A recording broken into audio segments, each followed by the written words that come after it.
누가복음 1장 46절에서 56절 말씀 우리 합독하겠습니다. 마리아가 이르되 내 영혼이 주를 찬양하며 내 마음이 하나님 내 구주를 기뻐하였음은 그의 여종의 비천함을 돌보셨음이라. 보라 이제 후로는 만세에 나를 복이 있다 일컬으리로다. 능하신 이가 큰 일을 내게 행하였으니 그 이름이 거룩하시며 긍휼하심이 두려워하는 자에게 대대로 이르는도다.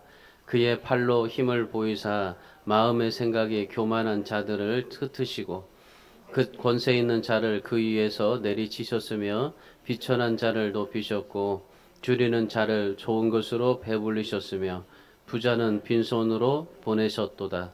그 종 이스라엘을 도우사 긍휼히 여기시고 기억하시되 우리 조상에게 말씀하신 것과 같이 아브라함과 그 자손에게 영원히 하시리로다 하니라. 마리아가 석 달쯤 함께 있다가 집으로 돌아가니라. 아멘. 요즘에 이제 연말과 선거가 있어서 그런지 그 갤럽 조사에서 전화들이 참 많이 옵니다. 어떤 신문에 보니까 이제 연말이라 이제 여러 가지 그런 이 조사들을 의식 조사를 하는데 이런 의식 조사가 있어서 좀 소개해 드릴까 합니다.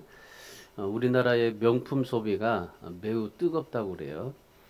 코로나 가운데서도 전 세계의 나라와 비교하면 우리나라가 제일 활발하다고 합니다.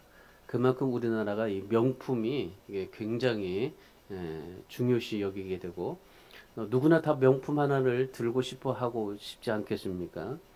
얼마 전에 백화점에서 이제 명품을 재고 판매한다고 선착순으로 판매한다고 광고했더니 문을 열기 3시간 전부터 줄을 서가지고 대기하는 바람에 그 주변의 교통이 마비될 정도였다고 그러죠. 다른 나라와 비교할 때 고가의 제품들이 상당히 높은 비율로 판매되고 있는 것이 우리나라입니다. 이 고가의 물건을 살 수 있는 능력을 갖춰서 그렇게 살 수 있는 능력이 있다라고 우리가 그럴 수도 있겠지만은 우리나라 사람들이 의식 조사를 해보니까 그 정도를 소유하고 살아야만이 떳떳하다라는 그런 심리가 깔려 있다는 겁니다. 그만큼 이 명품을 살 수 있는 그런 재력이 있다기보다도 그 정도를 소유하고 살아야. 그래서 요즘에 집은 없어도 외제 자동차를 타고 다니는 것이 오늘 젊은이들의 모습입니다. 그런데 이 갤럽 의식조사에서 말하는 게 뭐냐면은 전 세계적으로 볼 때 우리나라가 특별하다고 그래요. 이 전 세계적으로 보면은 그렇게 그럴 정도까지는 되진 않는답니다. 아무리 명품 판매 비율이 높아도 그 물질에 상응하는 것만큼 평가받는 정신과 문화를 소유하고 있지는 않다라는 거죠. 그만큼 이 우리나라 사람들이 모든 그 명품을 통해서 정신과 문화가 평가받고 있다는 겁니다. 그러니까 전 세계에서 여러 나라에서 찾아볼 수 없는 그런 이 의식들이 특별히 우리나라의 가운데 있다는 거죠. 결국 문제는 물질이 어떤 마음을 가지고 소유하느냐 이것에 따라서 삶이 달라진다라는 것이 그 의식조사에서 결론입니다. 그만큼 이 어떤 물질을 내가 어떤 것을 가지고 살아가느냐 어떤 마음으로 물질을 소유하고 있느냐 이것이 우리의 모든 삶이 달라지고 또 그 삶을 결정한다는 거죠. 제가 생각하기에는 좀 그래요. 명품을 소유하면 어떻습니까? 또 뭐 명품이 아닌 짝퉁을 가지고 살면 또 어떻습니까? 또 그렇다고 뭐 정말 아무도 알아주지 않는 것을 우리가 뭐 입고 가지고 다닐 수 있지 않겠습니까? 그런데 중요한 것은 뭐냐면요. 소유한 물건에 따라서 내가 바꿔진다는 거예요.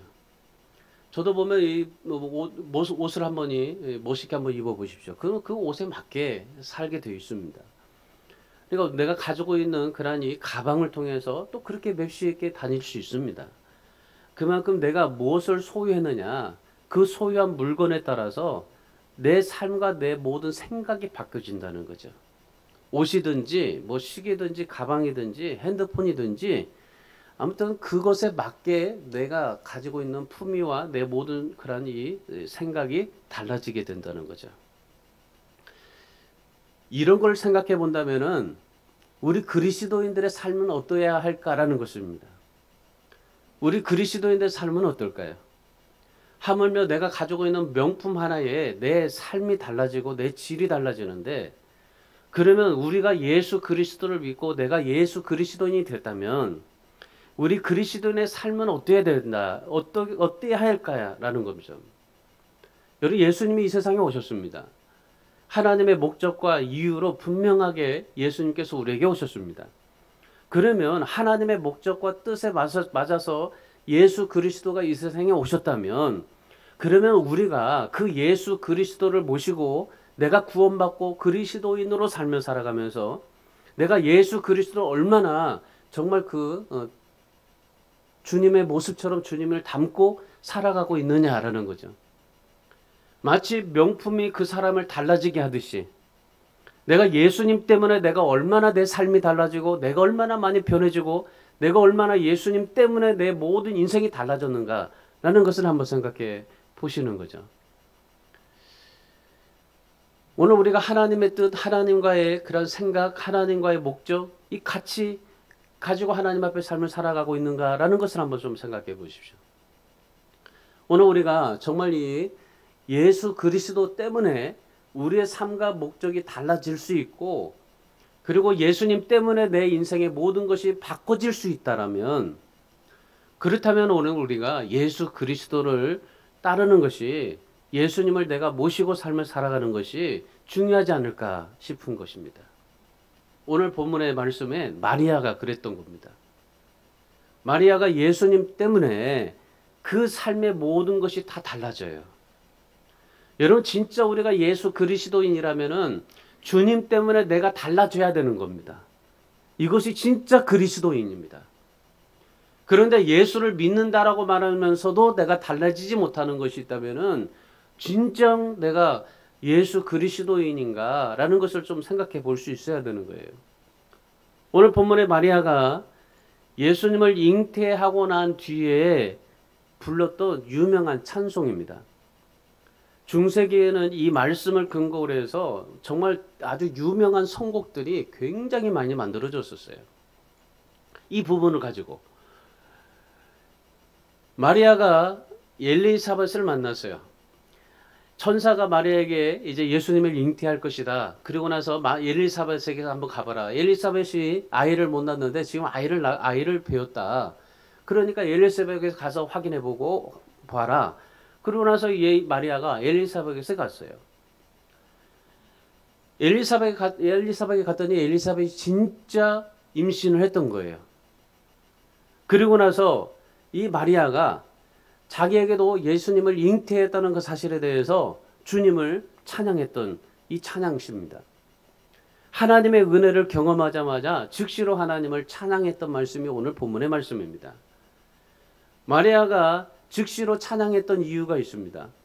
어느 순간에 그 은혜를 잊어버릴 수 있고 내가 마땅히 하나님 앞에 돌려야 될 영광을 내가 가로챌 수 있기 때문에, 그래서 마리아는 엘리사벳이 임신했다는 것을 보고 바로 즉시로 이 마리아가 찬양했던 것이 오늘 본문의 말씀이에요.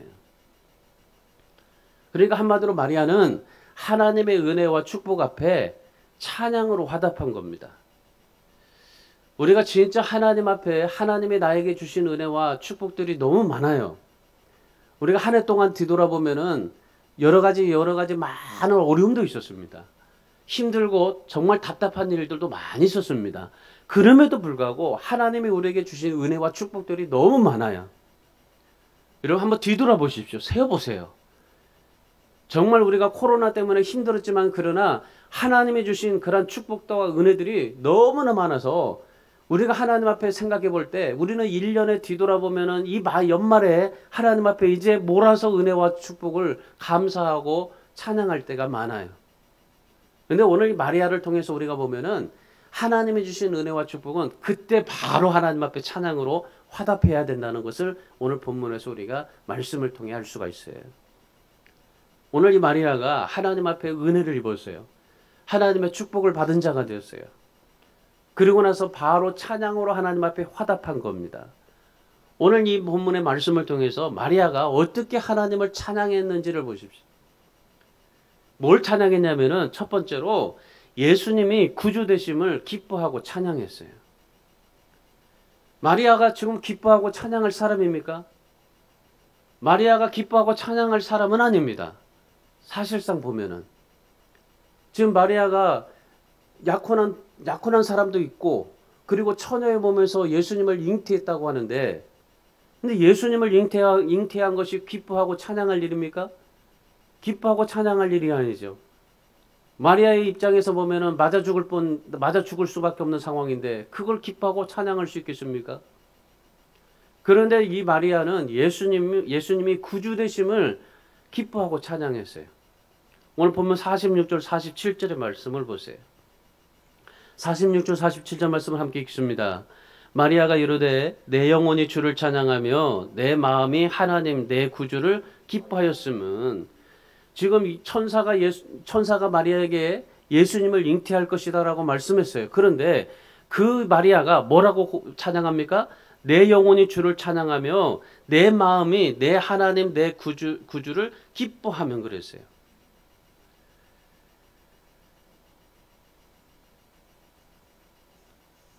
하나님 앞에 드리는 이 찬양, 마리아가 내 영혼이 주를 찬양하며 내 마음이 구주를 기뻐하였다라고 말해요. 여기서 주라는 말과 구주라는 말을 해요. 이 말은요, 마리아가 하나님의 특별한 목적과 계획에 의해서 예수님을 이 세상에 태어나게 하셨다라는 것입니다. 그리고 지금 마리아가 지금 찬양하고 있는 것은 뭡니까? 하나님의 그 계획에 의해서 나를 통해 예수 그리스도가 세상에 나오게 되었다. 그래서 예수님을 나의 구주, 주님이 되신다는 것을 찬양하고 있는 겁니다. 지금 마리아는 예수님을 몸 안에 잉태했습니다. 예수님이 내 안에 계신다는 사실이 여러분 얼마나 생생하게 느껴졌겠어요. 예수님을 나의 구주, 나의 삶의 주인이라고 고백하고 있습니다. 심지어 내 몸에서 낳는 아들인데도 불구하고 육신적인 아들이잖아요. 그럼에도 불구하고 이 마리아는 무슨 생각을 해요? 예수님이 나의 구주, 나의 삶의 주인이다라고 고백하고 있습니다. 자기의 구주, 자기의 주인이 되신다는 것을 자기 속에 모시고 지금 찬양하고 있는 겁니다. 지금 현대 우리 삶을 보면은 지금 세속적인 삶을 살고 있는 오늘 우리들의 모습을 보세요. 모든 것이 내가 주인이 되어져 버리고 있잖아요. 그런데 오늘 이 마리아는 나의 주인은 예수 그리스도다. 그걸 고백하고 있는 겁니다. 그걸 찬양하고 있는 겁니다. 내 모든 문제를 해결하시고 나의 죄를 용서하시고 내 삶의 의미와 목적을 부여하시는 주님, 그 주님이 지금 내 안에서 있다는 거죠. 그리고 그 주님을 내 안에 모셔드린다는 겁니다. 여러분 이 마리아가 고백한 이 찬송은요 굉장히 중요한 거예요. 뭐냐면 예수님을 잉태했다는 그 사실, 그 사실 속에서 마리아가 고백하는 것은 지금 내 안에 주님이 계시다라는 것이 너무나 감사하고 기뻐할 정도가 아니라 내 삶의 모든 것을 용서하시고 나를 용서하시고 나의 모든 그런 삶의 의미와 목적을 부여하시는 주님이 내 안에 계시다. 그래서 그 주님을 내 안에 모셔드린다라는 고백인 겁니다. 여러분 우리가 주님을 내 안에 모셔드린다라는 그런 이 고백이 우리에게 정말 중요한 의미는 그겁니다.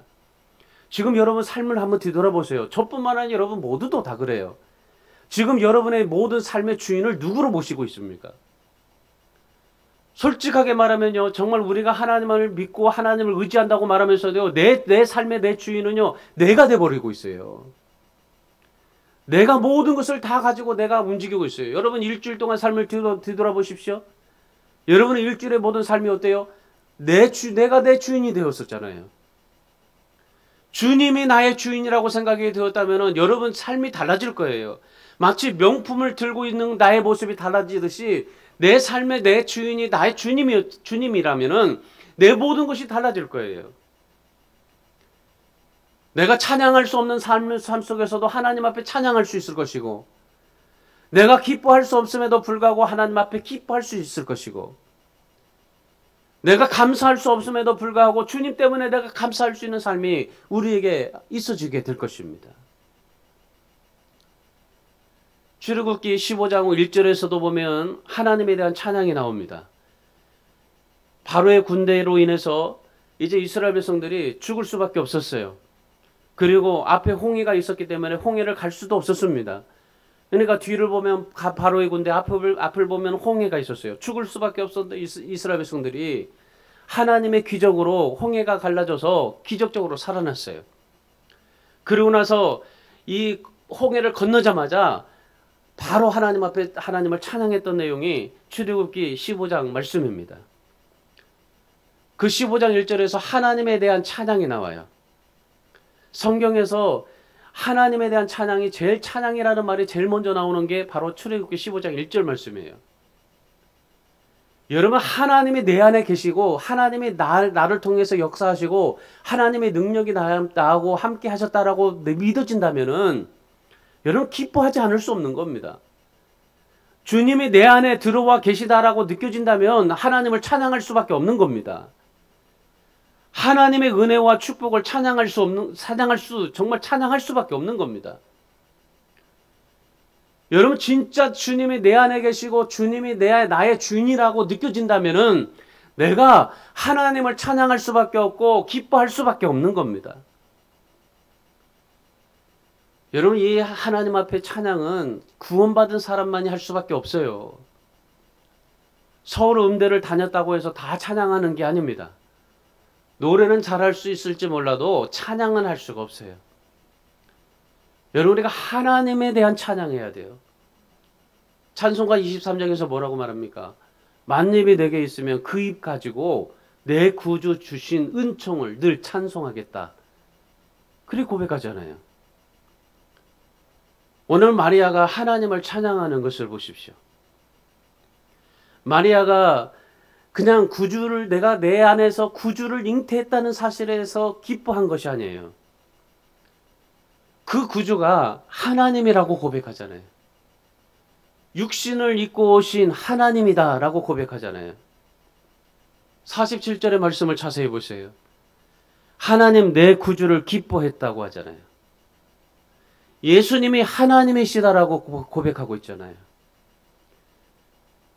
천사가 마리아에게 예수 그리스도를 잉태했다는데, 그런데 이 마리아는 뭐 어떤 고백을 해요? 그 구주가 하나님이셨다.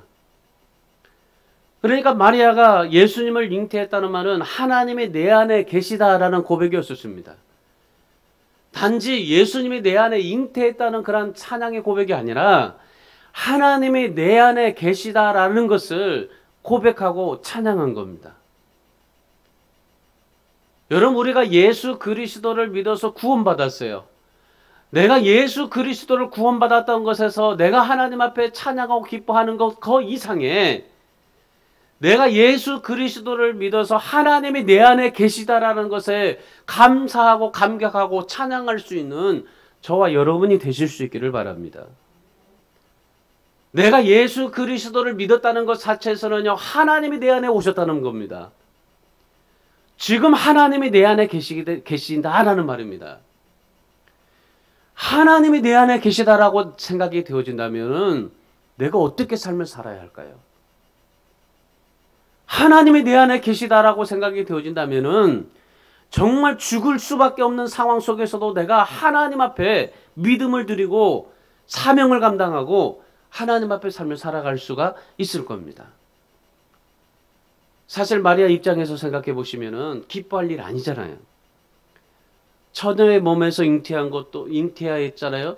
잉태한 것도 조롱과 모욕을 받아야 할 수밖에 없지만은, 그런데 처녀의 몸에서 잉태했다고 이게 소문이 나면은 돌에 맞아서 죽어야 될 처지입니다. 그러니까 마리아의 지금 입장은 죽을 수밖에 없어요. 이 사실이 알려지게 되면 파혼할 수밖에 없었고, 그리고 죽을 수밖에 없었어요. 죽을 수밖에 없었던 그 마리아가 어떻게 하나님을 찬양할 수 있을까요? 마가복음 2장 3절에서 4명의 사람들이 중풍병자를 메고 와서 지붕을 뚫고 예수님 앞에 내려놨어요. 그랬더니 5절에서 예수님께서 그들의 믿음을 보시고 뭐라고 말씀하셨냐면은 중풍병자들에게 내 죄사함을 받았느니라라고 선포하셨어요. 그러자 옆에 있었던 바리새인과 서기관들이 뭐라고 한 줄 아십니까? 7절에서 그렇게 얘기를 해요. 야, 이거는 신성모독이다. 감히 어떻게 죄를 용서하는가? 죄 용서는 하나님밖에 할 수 없는데 어떻게 저 예수라는 사람이 죄를 용서할 수 있는가? 그걸 얘기를 했어요. 여러분, 이렇게 생각이 되어진다면 그 당시의 모습이에요. 그러면 심지어 예수님께서 감히 죄를 용서해 줬을 때 감히 죄를 용서할 수 있는 분은 하나님인데 어떻게 그렇게 용서할 수 있는가? 그걸 얘기했던 이 바리새인과 서기관들이 만약에 마리아가 예수님을 잉태했다고 생각이 되어졌다면은 그러면 어떻게 됐을까요? 그냥 즉시로 죽을 수밖에 없는 거예요. 여러분, 냉정하게 생각을 해보세요. 지금 마리아가 기뻐할 수 있는 처지예요? 찬양할 수 있는 처지입니까? 아닙니다. 그런데 마리아는 정말 하나님의 그 정말 놀라우심을 찬양하고 선포해요. 사람들로부터 어떤 박해와 핍박과 조롱이 온다고 할지라도 설령 돌에 맞아서 죽을 수 있는다고 할지라도 내 구주이신 하나님이 내 안에 오셨다는 사실, 하나님이 지금 내 안에 있다는 사실 때문에 찬양한 겁니다. 오늘 우리가 정말 이 코로나를 통해서 몸살이는 사람들 참 많습니다. 그러나 중요한 것은 그겁니다. 아무리 코로나를 통해서 우리가 어떠한 삶이 우리에게 다가온다 할지라도 우리가 내 안에 오신 이 하나님 때문에 기뻐하고 찬양할 수 있어야 되는 겁니다. 그런데 더 중요한 것은 뭐냐면요. 마리아가 어디서 찬양을 했냐면은 예배당 안에서 찬양을 했을까요? 그의 사촌인 엘리사벳 집에서 찬양을 했어요. 여러분, 하나님에 대한 찬양은 꼭 교회만 와서 찬양하는 게 아니에요. 하나님께 드리는 찬양은 어디서나 언제 어디서나 여러분에게 터져 나와야 돼요. 저는 길을 가다가도 찬양합니다. 그냥 하나님 앞에 찬양하고 정말 감격이 돼서 하나님의 은혜에 떠올리는 그 순간에 감격이 되면 그냥 찬양해요. 주변의 사람들이 손가락 할 때도 있었어요. 그런데 하나님 찬양합니다. 여러분, 하나님을 찬양하는데 우리가 어디를 막론하고 우리가 어떻게 그걸 눈치를 보고 찬양해야 됩니까? 등산을 하면서도 찬양 틀고 가요. 여러분, 하나님에 대한 찬양은 우리가 어디서든지 하나님에 대한 찬양이 이루어져야 돼요. 터져 나와야 돼요. 찬양은 예배당에서 안에서만 끝나는 게 아니에요. 거리에서, 가정에서, 학교에서, 여러분의 일터에서, 공장에서, 삶의 한복판에서 하나님을 찬양할 수 있어야 되는 겁니다.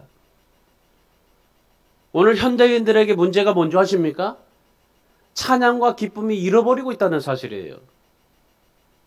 코로나 가운데서 그리스도인들에게 가장 큰 문제가 무엇인 줄 아십니까? 찬양과 기쁨을 빼앗아가고 있다는 사실입니다.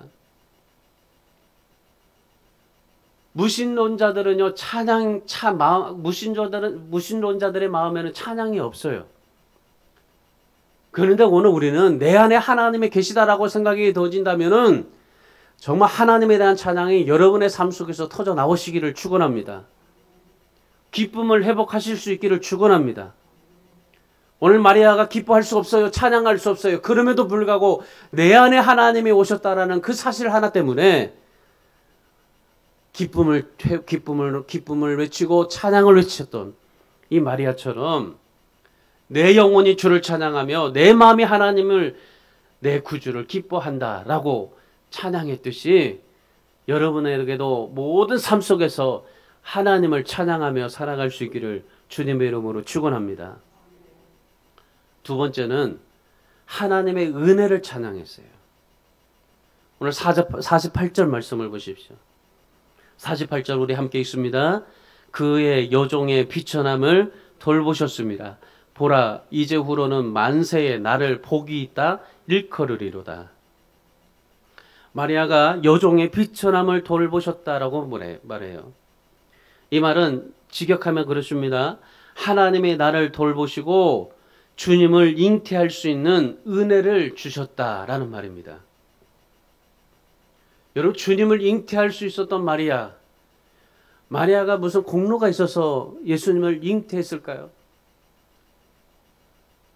비천한 마리아였는데, 그런데 이 마리아에게 무슨 공로가 있어서, 무슨 능력이 있어서 예수님이 잉태하셨을까요? 여러분, 마리아가 무슨 공로가 있어서 예수님을 잉태한 게 아닙니다. 그것은 하나님의 선물이고 은혜였습니다. 여러분, 우리가 무슨 공로가 있어서 내가 구원받았습니까?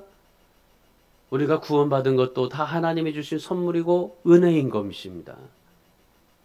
그 은혜에 감격이 있습니까? 그 은혜로 살고 있습니까?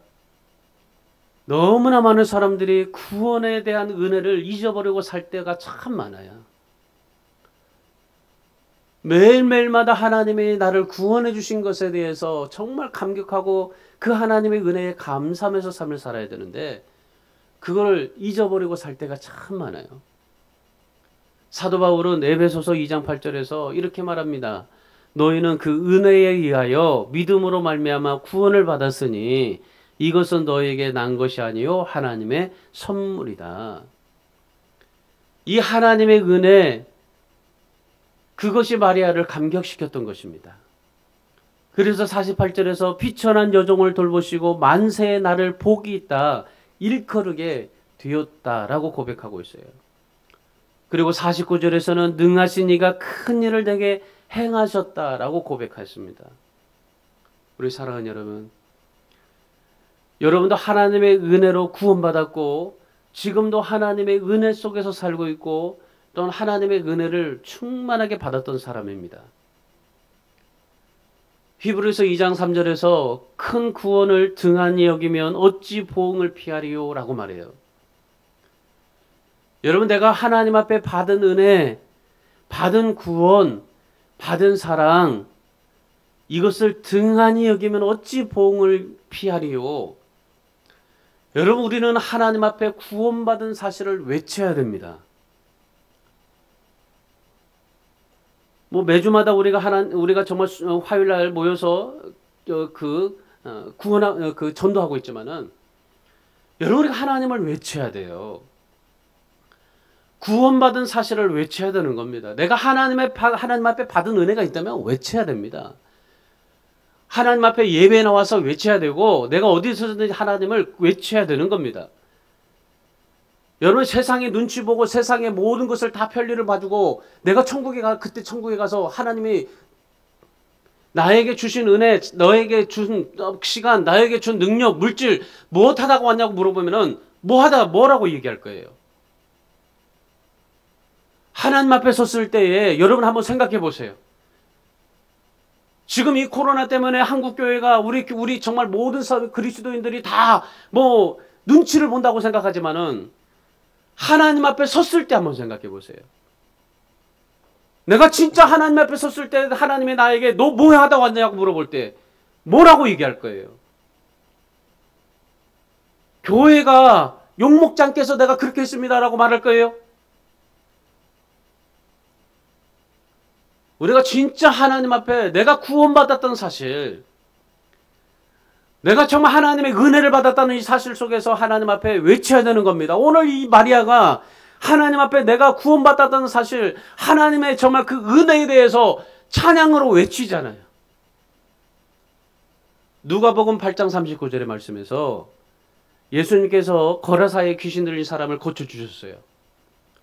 그러다 고침받은 사람이 너무나 감격해가지고 그 주님의 은혜에 감사해서 내가 주님을 따라가겠습니다. 어디든지 가든지 따라가겠습니다. 그랬어요. 그랬더니 예수님께서 그에게 뭐라고 말씀하신 줄 아십니까? 너 나 따라오지 말고 어떻게 큰 일을 행하셨는지 온 성내에 가서 전파라고 하셨어요. 여러분 그렇습니다. 오늘 마리아가 자기 안에 행하신 하나님을 찬양했어요. 선포했어요. 나를 구원하시고 비천한 나를 통해서 정말 하나님의 은혜를 받은 것에 대해서 찬양했어요. 오늘 저와 여러분도 내가 구원받은 사실, 하나님의 은혜 받은 사실에 대해서 외치시며 다니시길 바랍니다. 정말 여러분 1년 동안 삶을 살아가면서 내게 간증이 없다면 얼마나 쪽팔리는 삶입니까? 얼마나 창피해요. 우리가 정말 하나님 앞에 정말 간증할 수 있는 삶을 살아갈 수 있어야 되잖아요. 그런데 우리는 뭐예요? 우리 일년 삶을 뒤돌아보면요, 이것 때문에 저것 때문에 정말 내가 모든 것에서 그렇지 못했다라고 얘기를 해요. 그런데 아니잖아요. 오늘 이 마리아를 보세요. 마리아가 정말 하나님 앞에 간증할 수 있었고 외칠 수 있었고 찬양할 수 있었던 것이 무엇입니까? 하나님이 나에게 비천한 나에게도 하나님이 은혜를 베풀어 주셨고 구원을 베풀어 주신 그 하나님 앞에 감사하고 찬양하고 있잖아요. 여러분 오늘 저와 여러분도 하나님 앞에 정말 은혜 받은 것에 대해서 구원받은 것에 대해서 정말 찬양하고 외치고 간증할 수 있는 그런 삶을 살아갈 수 있기를 축원합니다. 여러분 삶 속에서 하나님이 행하셨던 일들이 많이 있습니다. 여러분의 인생 가운데 찾아가셔서 베풀어 주신 은혜가 분명히 많이 있어요. 그렇다면 놀랍고 큰 일을 행하신 그 하나님의 은혜, 그 하나님의 능력 감격하시고 찬양하시고 외치시고 간증하면서 살아갈 수 있기를 주님의 이름으로 축원합니다. 마지막 세 번째는 겸손한 자에게 좋은 것으로 주시는 하나님을 찬양했어요. 본문 51절과 53절의 말씀을 보세요. 51절에서 53절 말씀 우리 함께 다 같이 있습니다. 그의 팔로 힘을 보이사 마음의 생각이 교만한 자들을 흩으셨고 권세 있는 자를 그 위에 내리쳤으며 비천한 자를 높이셨고 줄이는 자를 좋은 것으로 배불리셨으며 부자는 빈손으로 보내셨도다. 무슨 뜻입니까? 예수님이 태어나실 때에 그 세상에는요 정말 잘난 여자 많았습니다. 부유한 여자들 많았습니다. 정말 신앙생활 잘하는 사람들 많았습니다. 그런데 왜 마리아를 선택하셨을까요? 왜 마리아를 선택하셨을까요? 그 이유를 마리아는 그렇게 고백합니다. 겸손 때문이었다고. 겸손한 사람에게 하나님의 은혜가 임하셨다고. 여러분 마리아의 겸손은 어떤 것입니까? 주님이 주신 어떤 역사도 받을 수 있다는 마음이었었어요. 하나님께서 마리아에게 예수를 잉태하셨다라고 말했을 때에 그럴 때 죽을 수도 있었고 파혼당할 수도 있었고 인생의 모든 것을 다 송두리째 빼앗길 수 있었던 겁니다. 그러나 주님이 내 안에 오시고 주님이 주시는 그 역사 그 어떤 것도 그대로 받을 수 있다는 마음이 그 마리아의 마음이었었어요. 이거를 성경에서는 겸손이라고 말합니다. 여러분 겸손한 사람이 어떤 사람입니까? 하나님께서 나에게 말씀하시든지 나에게 무엇을 요구하시든지 무엇을 행하시든지 내가 그대로 액면 그대로 받을 수 있다는 것, 그걸 믿는 것이 그것이 겸손이다라는 겁니다. 누가복음 1장 45절에서 천사가 마리아에게 예수님을 잉태할 것이다 말했어요. 그때 우리가 겸손한 사람은 어떻게 대답합니까? 아니요. 제가 어떻게 해요? 저같이 정말 비천한 사람이 어떻게 예수님을 잉태할 수 있어요? 아니에요. 그리고 저는 약혼자 아닙니까? 아시잖아요. 또 시집도 가야 돼요. 그리고 또 이거 잘못되면은 이 돌에 맞아서 죽을 수도 있잖아요. 아직 죽을 때가 아닌데 예수님 저거는 아니에요. 저 옆에 있는 저 정말 믿음 좋은 저 사람이에요. 저 사람에게 하시면 안 돼요? 그럴 수 있습니다. 이걸 우리는 겸손이라고 말해요. 근데 성경에서는 그걸 불순종이라고 말합니다. 마리아가 예수님이 잉태했다고 천사가 말할 때, 그럴 때 이 마리아가 그렇게 말하지 않았어요. 뭐라고 말씀하셨습니까? 누가복음 1장 45절에서 우리 같이 한번 읽겠습니다. 시작. 주께서 하신 말씀이 반드시 이루어지리라고 믿은 그 여자에게 복이 있도다. 여러분 분명히 하십시오. 어떤 사람에게 복이 있습니까? 하나님이 어떤 사람에게 복을 주십니까? 주께서 하신 말씀이 반드시 이루어지리라고 믿은 그 여자.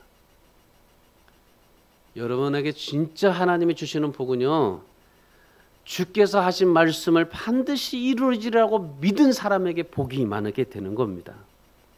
이걸 성경에서는 겸손한 사람이다라고 말합니다. 그러면 겸손이 무엇입니까? 하나님의 것을 무엇이든지 다 받아들일 수 있다라는 사실입니다. 하나님의 것을 무엇이든지 다 받아들일 수 있는 것이 겸손입니다. 그런데 자신이 무엇인가를 가졌다고 생각하는 사람, 이거는요, 이런 사람은 아무것도 받아들일 수가 없다라는 겁니다. 주전 4세기경에 헬라에 이 알카비오데스라는 사람이 있었어요. 아주 유명한 사람인데 교만한 장군으로 유명했던 사람입니다. 아주 교만이 하늘을 찌르듯이 높은 사람이었어요. 수많은 토지가 있었고 무술이 뛰어났었어요. 그러다 보니까 모든 사람들의 눈에 다 보일 정도로 그렇게 정말 유명한 사람이 있었어요. 근데 그가 특별히 교만했었어요.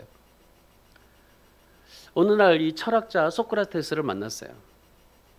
그날도 소크라테스에게 자기 자랑을 막 한 겁니다. 그러자 소크라테스가 이 지도 한 장을 딱 펼쳐냈어요. 지도 한 장을 딱 내놓고 이렇게 말했어요.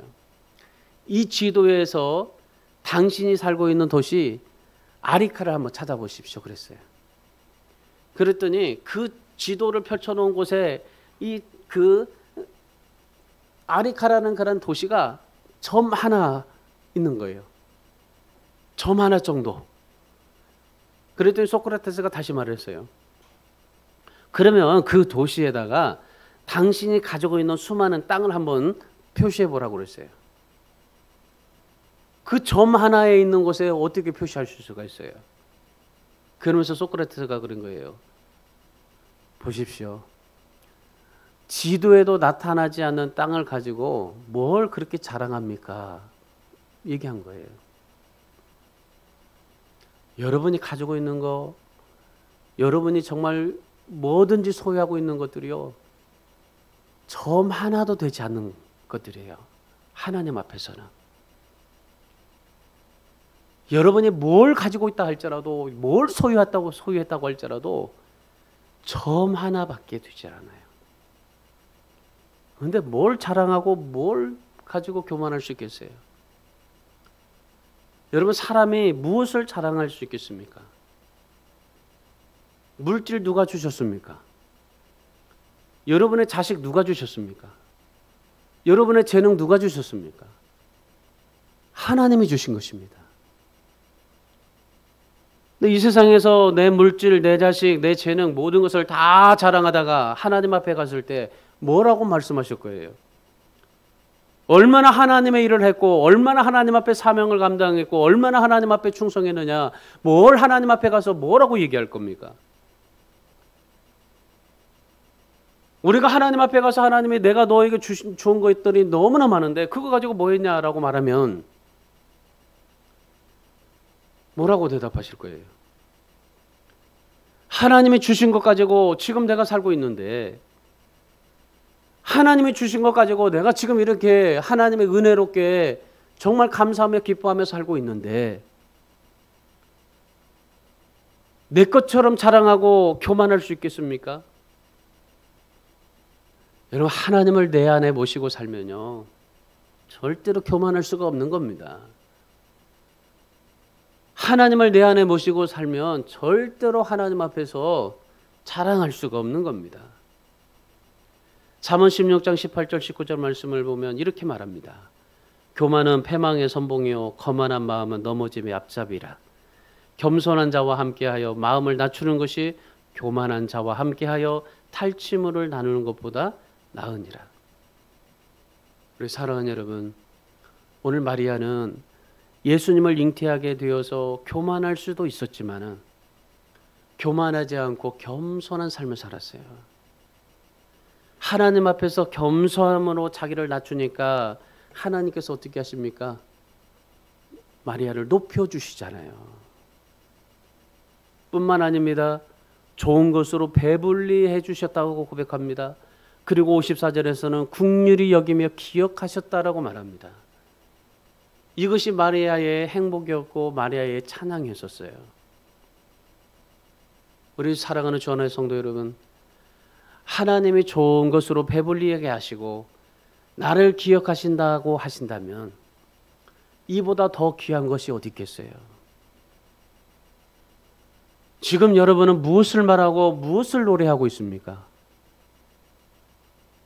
여러분 자신을 노래하지 마시고 하나님을 찬양하며 하나님을 높이고 하나님이 내 안에 있다는 사실 속에서 감격하고 기뻐하며 살아갈 수 있는 우리 모든 성도들이 다 되시기를 주님의 이름으로 축원합니다. 앞으로도 상황은 더 어렵습니다. 엊그제 신문에 보니까 이 코로나가 2021년, 24년까지 간다고 그래요. 그러면 내년 한 해는 코로나 때문에 여전히 힘들어질 것이고 또 24년까지 간다고 하면 25년이나 이제 회복이 될 거예요. 이런 코로나 속에서 상황은 더 어렵게 될 것이고 여전히 파도는 거세게 위협할 것입니다. 그런데 여러분 오늘 마리아를 보면서요, 여러분 이런 여러 가지 삶 속에서 흔들리지 마세요. 여전히 우리는 하나님을 찬양할 수 있기를 바랍니다. 하나님을 높여드리시기를 바랍니다. 구원받은 감격으로 하나님을 정말 찬양하고 기뻐하고 하나님에 대한 영광을 올려드리시기를 바랍니다. 세상의 눈치 보지 마십시오. 세상 눈치 보다가 내일 주님이 당장 오셔서 우리가 다 천국에 간다면 우리는 할 말이 없어요. 여러 가지 신앙생활 속에서 내가 정말 이것저것 다 재고 뭘 하다가 내일 모레 주님이 오셨을 때 천국 간다면은 우리는 주님 앞에서 아무 할 말이 없는 겁니다. 오늘 마리아처럼 죽음의 위협 앞에서도 삶의 모든 것이 다 정말 포기되는 그 순간에도 마리아가 하나님을 찬양했던 것처럼 그 찬양한 마리아를 하나님께서 기억하시고 긍휼히 여겨주시고 좋은 것으로 배불리 여겨주시고 축복하셨던 것처럼 하나님이 여러분을 그렇게 기억하시고 축복하실 것입니다. 어떤 절망 속에 있든지 어떤 상황 속에 있든지 하나님을 찬양하시고 말씀대로 이루어 주실 주님을 기쁨과 찬양으로 하나님 앞에 영광을 돌리시고 하나님 앞에 삶을 살아갈 수 있고 이번 성탄절을 맞이할 수 있기를 주님의 이름으로 축원합니다.